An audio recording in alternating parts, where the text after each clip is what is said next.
नमस्कार, star TV Bihar के चुनावी टॉप 5 में आपका स्वागत है। समस्तीपुर में गरजे मोदी, मिथिला से की चुनावी रैली की शुरुआत। प्रधानमंत्री नरेंद्र मोदी इस वक्त बिहार में हैं और बिहार के समस्तीपुर को अपनी चुनावी रैली के अभियान की शुरुआत के लिए चुना है और आज वहां पर खूब गरजे हैं। नरेंद्र मोदी ही नहीं बल्कि उनके साथ नीतीश कुमार ने भी लालू तेजस्वी पर हमला बोला है और एक बार फिर से एनडीए से कहीं ना कहीं माफी मांगी है कि हमसे गलती हुई कि हम महागठबंधन के साथ गए, राजद के साथ गए, अब ये गलती दोबारा नहीं होगी। इसके साथ साथ नरेंद्र मोदी ने ये भी कहा है कि जितनी भीड़ बिहार में लगती है उतनी भीड़, उतने लोग तो गुजरात में भी रैली में नहीं आते हैं। मुकेश सहनी का बड़ा खुलासा, नहीं बनी बात तो बीजेपी में जाने का था रास्ता। मुकेश सहनी को डिप्टी सीएम अब महागठबंधन ने घोषित कर दिया है। डिप्टी सीएम का फेस अब मुकेश सहनी को बना दिया गया है। सीएम का फेस तेजस्वी को बनाया गया है और उसके बाद अब मुकेश सहनी ने भाजपा को लेकर बड़ा खुलासा किया है। मुकेश सहनी कहते हैं कि अगर हमको यहाँ पर इज्जत नहीं मिलती तो दूसरा रास्ता हमारे लिए खुला था, लेकिन हम वहाँ नहीं जाते।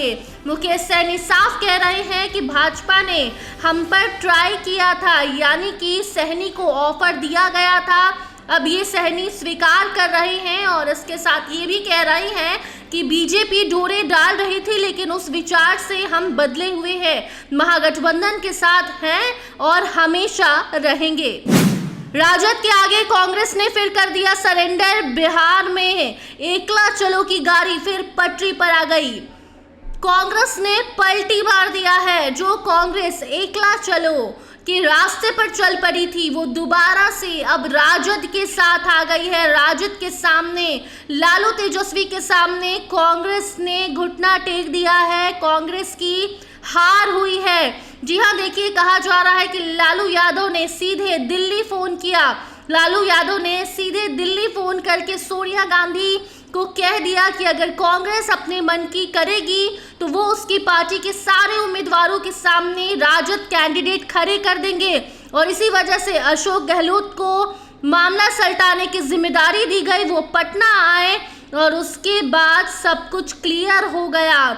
दूसरा ये भी किस्सा कहा जा रहा है कि कांग्रेस डर गई कि अगर उसके कैंडिडेट के सामने राजद अपना कैंडिडेट उतारेगी तो ऐसे में उनको नुकसान होगा, कांग्रेस की लुटिया डूब जाएगी। और कई लोग तो ये भी कह रहे हैं कि कांग्रेस कभी भी अपनी जमीन को मजबूत करने का साहस नहीं जुटा पाई है और एक बार फिर से जिस मजबूती के साथ कांग्रेस आगे चल रही थी बिहार में, एक बार फिर से पलट गई है। फिर से राजद की पिछलग्गू कांग्रेस बनकर रह गई है। 10,000 नहीं, बिहार की महिलाओं को अब मिलेंगे 10 लाख रुपए। बिहार सरकार का ऐलान। देखिए, महिलाओं को आगे बढ़ाने के लिए लगातार बिहार सरकार प्रयासरत है और ऐसे में 10,000 रुपए के बाद अब 10 लाख रुपए जो है महिलाओं को दिए जा रहे हैं। बिहार सरकार की एक ऐसी योजना है जिसके जरिए 10,000 नहीं 10 लाख रुपए तक का लोन मिल सकता है। बिहार सरकार महिलाओं को बिजनेस शुरू करने के लिए हर एक प्रयास कर रही है।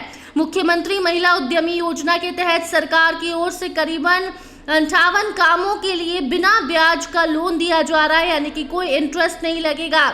इस योजना की खास बात यह है कि इसमें 50% लोन माफ हो जाएगा, यानी कि सिर्फ 50% लोन विदाउट इंटरेस्ट महिलाओं को चुकाना होगा बिजनेस करने के बाद। अगर आपने 10 लाख रुपए का लोन लिया है तो सिर्फ 5 लाख रुपए ही सरकार को लौटाने होंगे। अच्छी बात यह है कि कोई इंटरेस्ट नहीं देना होगा और ये महिलाओं को आगे बढ़ाने के लिए सरकार ने बड़ा स्टेप लिया है। लालू के घर में पीके ने डाला डाका। गोपालगंज में निर्दलीय प्रत्याशी को दे दिया समर्थन। देखिए, प्रशांत किशोर अपने जनाधार को मजबूत करते जा रहे हैं और ऐसे में लालू यादव के गृह जिले यानी कि गोपालगंज जैसे ही प्रशांत किशोर पहुंचते हैं वहां पर निर्दलीय प्रत्याशी पर विश्वास जता दिया है। जी हाँ, चुनाव सामने है और इसके मद्देनजर जनसुराज ने गोपालगंज में निर्दलीय उम्मीदवार अनूप श्रीवास्तव को समर्थन देने का बड़ा ऐलान किया है। पीके ने भाजपा पर डॉक्टर शशि शेखर सिन्हा को दबाव में लाने का आरोप लगाया। अनूप श्रीवास्तव ने भाजपा में अपने लंबे अनुभव के बावजूद अवसर न मिलने की बात भी कही। प्रशांत किशोर ने बिहार में उम्मीदवारों के उत्पीड़न का मुद्दा भी उठाया है और अनूप श्रीवास्तव को समर्थन देने की घोषणा की है। फिलहाल इस बुलेटिन में इतना ही। देखते रहिए स्टार टीवी बिहार। धन्यवाद।